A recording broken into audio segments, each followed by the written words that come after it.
Muy buenas compañeros, tener un nuevo episodio. En este caso un tema súper concreto y va a ser un episodio muy cortito. Solamente analizamos un artículo en esta ocasión y bueno, creo que es un artículo interesante, me lo pasó mi compañero Jaime y yo creo que es una temática que muchas veces se comenta de forma poco científica, de forma sobre todo pues a nivel de rumores, de sensaciones subjetivas, de experiencias, todo ese tipo de información que también es muy útil porque obviamente un jugador, quiero decir, si tiene molestias o molestias no, si tiene más sensaciones después de hacer fuerza y después no mete, pues a él le va a dar igual que la mayoría o no se produzca un efecto significativo en un montón de estudios. A él lo que le importa es el mismo. Entonces, por esta razón, vamos a intentar analizarlo de una forma un poco más científica, pero es un tema que preocupa a muchos jugadores, o algunos de ellos, y también a algunos entrenadores. Entonces, básicamente es la influencia del ejercicio de fuerza sobre la mecánica de tiro y sobre todo sobre la precisión, ¿vale? Entonces, en este estudio que vinculamos en la descripción del episodio,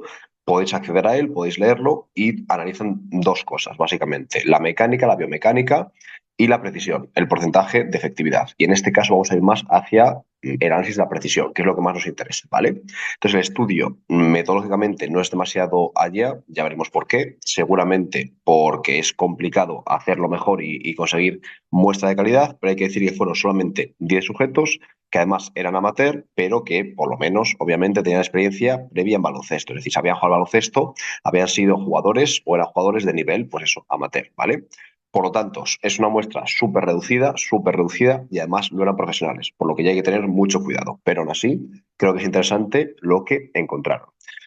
Creo que con tan pocos sujetos, una forma de hacer que fuese mucho más interesante es hacer que cada sujeto sea su propio grupo control. Es decir, que cada sujeto pase por todas las condiciones de forma aleatorizada y de forma rotativa, por así decirlo. Pero yo creo que por falta de tiempo no se hizo y se dividió en tres grupos. De esos 10 sujetos fueron divididos en tren superior, tren inferior y grupo control, por lo que ya sabéis que la muestra era pequeñísima, en tres jugadores y cuatro jugadores. Como en la intervención, el grupo control no hacía nada, obviamente, el grupo de tren inferior hacía fuerza de tren inferior y el tren superior hacía fuerza de tren superior. El entrenamiento era bastante duro, es decir, que se puede entender que a corto plazo o podemos esperar que hubiese cierta afectación porque era un entrenamiento bastante intenso y no era algo inocuo. Vamos a ver cómo era cada una de las sesiones. Tren inferior era el mid-thigh hang clean, es decir, el hang clean desde más o menos el punto medio del muslo, back squat, trap bar deadlift, el peso muerto con la barra hexagonal, después zancadas con mancuernas, esos lunges, y por último, peso muerto a una pierna, el single leg RDL. En tren superior tenemos el push press, que ya vemos que el push press es al final muchos gestos muy compuestos, igual con el tren inferior, es decir, el tren inferior tenía gestos que implican muchísimo el tren superior y el tren superior también gestos que implican el tren inferior, como por ejemplo el push press. Después también tenían press banca, remo con barra, elevaciones laterales, bíceps con mancuerna y tríceps con polea. O sea, eran sesiones bastante intensas. Después de esos trabajos de fuerza, ¿qué hacían? Tiros libres, un conjunto de series de tiros libres, también tiros de 2 y de 3 de las típicas 5 posiciones, y lo hacían tanto inmediatamente después del trabajo de fuerza como tras 60 minutos, 30 minutos, 60 minutos, 90 minutos y 120 minutos en diferentes días, ¿vale? Entonces lo que encontraron fue tras el tren superior, normalmente o básicamente se encontró una reducción importante de la precisión en los tiros de dos, entre un 9,9 y un 11,8%. Entonces, obviamente hay un empeoramiento muy claro y lo que muchos jugadores sienten es verdad. No todo el mundo, pero muchos jugadores hacen fuerza de tren superior duro y justo después notan que meten menos. Y poco a poco, en principio, eso va desapareciendo. Y eso es lo que encontraban en este estudio, que ese empeoramiento desaparecía tras 30 minutos. Después de analizar todos los datos, las tablas y ver diferentes, intentar indagar un poco más que simplemente la discusión y las conclusiones, hemos visto que en líneas generales el tren inferior no afectaba. En este estudio el trabajo del tren inferior, que ya digo que tiene una implicación importante del tren superior, porque el hang clean implica mucho el tren superior, el trapecio, los hombros, etcétera, el deadlift también muchísimo, pero nos fijamos o vamos a analizar luego también que no hay gestos de empuje. Y es algo que quiero comentar al final del episodio. Entonces, básicamente, para reducir lo comentado, tren inferior no afectaba a la precisión en el tiro, el porcentaje de 2, ni de 3, ni de tiros libres.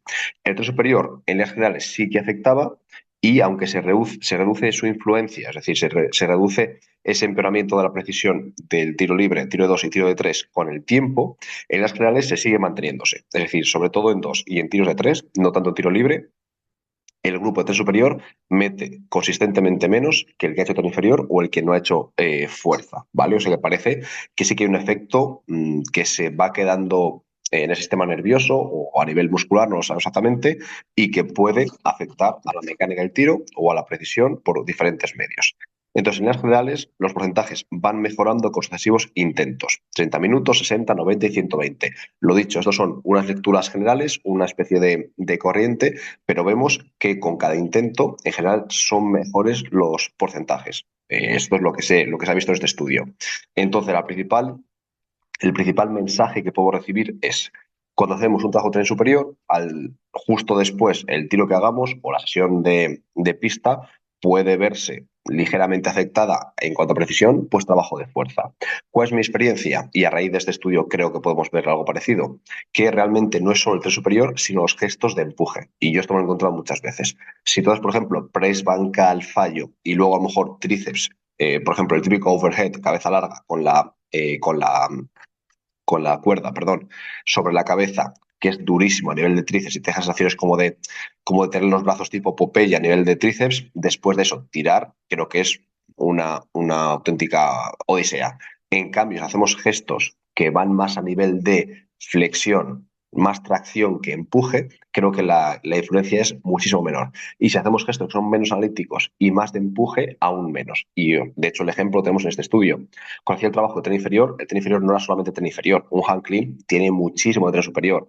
Un deadlift con la barra hexagonal tiene mucho de tren superior. Los trapecios, los hombros, los antebrazos, los bíceps, todo eso trabaja mucho, pero es cierto que no tiene nada que ver con un press banca o, por ejemplo, con un tríceps con polea. Entonces, en principio, si estamos preocupados porque el jugador tenga más acciones después del trabajo de fuerza y que eso le haga confiar menos en nosotros, lo que yo haría y lo que intento hacer es, en primer lugar, si el jugador lo tiene comprobado y se siente peor, no hay ningún problema. Y yo lo que hago con mis jugadores es hacerlo en otro momento. Pues o hacerlo mucho antes de la pista, por ejemplo, una hora antes, cuando ellos van allí, preparamos poco a poco, hacer el trabajo de fuerza y después, pues tienen más rutina, más preventivos, más compensatorios, lo que sea. A lo mejor después un poco tiene que individual suave y después ya se entrena. Entonces el tiempo que ha pasado hace que desaparezcan esas sensaciones.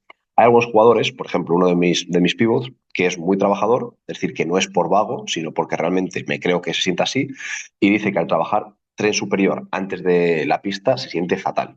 Es decir, con tren inferior no hay problema, con tren superior se siente fatal, tanto luchando con otro pivot como metiendo, se siente fatal. Entonces lo que hacemos siempre con él es hacerlo después de la pista. A mí no me importa nada y creo que también está, no hay ningún problema. Obviamente, si es un trabajo de pista durísimo, muy largo, pues el trabajo de fuerza se va a resentir. Pero lo más importante, obviamente, es que esté a gusto en la pista. Y esto no hace que salte trabajo, sino simplemente que lo haga después. Entonces es otra opción. Y luego lo que yo siempre intento hacer, y lo que comentamos muchas veces en el máster o en formaciones en las que tenemos relación directa con los compañeros, como el workshop, por ejemplo, que hicimos en Valladolid el año pasado y que repetiremos este año, ya anunciaremos en breves, pues es intentar coincidir preparar la sesión, estructurar la sesión de forma que trabajemos todo lo que queramos, pero en orden concreto. Es decir, imaginaos, por ejemplo, que queréis trabajar, como en este estudio, press banca, push press, tríceps, vale, pero dependiendo de cuándo lo hagas, va a afectar más o menos. Entonces, si tú, por ejemplo, haces ese trabajo y justo al final lo que el sistema neuromuscular, el sistema nervioso se queda es con mueve el peso muy lento, sensación de agarrotamiento y al final luego eso va a repercutir en el tiro y en cómo tú te sientes de poco explosivo. En cambio, si tú haces, por ejemplo, ese tipo de trabajo, pero lo intercalas con algún gesto de tracción y a lo mejor más explosivo, pues a lo mejor press banca, después dominadas poniendo potencia al subir, después tríceps, pero justo después hacemos un hang clean, que es explosivo. Y después de eso hacemos trabajo aún con cadenas cinéticas más amplias y aún más explosivos. Pues, por ejemplo, una rotación de core, de cadera en polea cónica a alta velocidad, a lo mejor luego los típicos hip chops en polea, máquina de cables con alta velocidad y después diferentes lanzamientos de balón medicinal. Al final, el sistema nervioso del deportista lo que recuerda o la huella neuromuscular que estamos dejando, por lo menos parte de ella, es movimientos con una cadena cinética muy amplia, con muchísimos grupos musculares implicados, más movimientos que músculos y más velocidad y coordinación intermuscular que fuerza analítica y coordinación intramuscular. Entonces, por lo tanto, creo que esta sensación o este protocolo deja sensaciones mucho mejores. Yo lo he probado, tanto conmigo como con jugadores, y en general no es que sea magia. Va a haber jugadores que aún así se sienten mal y no quieran hacer esto antes de entrenar, pero en general os recomiendo que lo probéis, que pongáis los ejercicios de empuje antes, más cerca del inicio de la sesión y no tanto al final, que pongáis poco a poco los de tracción más hacia el medio de la sesión y al acabar la sesión casi todos de potencia, alta velocidad, baja carga, cadenas cinéticas muy amplias. Como lanzamiento medicinal, cuanto más amplia cadena cinética, mejor. Si incluye cadenas pulsadas mejor, rotaciones, ese tipo de cosas. Y creo que de esta forma realmente van a sentirse mejor cuando después de eso haga un trabajo de tiro. Así que nada, compañeros, hoy el podcast, como os dije, era muy cortito. Mi objetivo simplemente era citar este estudio que me pasó mi compañero Jaime, daros esta visión para ver si os puede ayudar con este tramo final de temporada. Y nada, nos escuchamos la semana que viene con una entrevista súper interesante. Venga, un abrazo.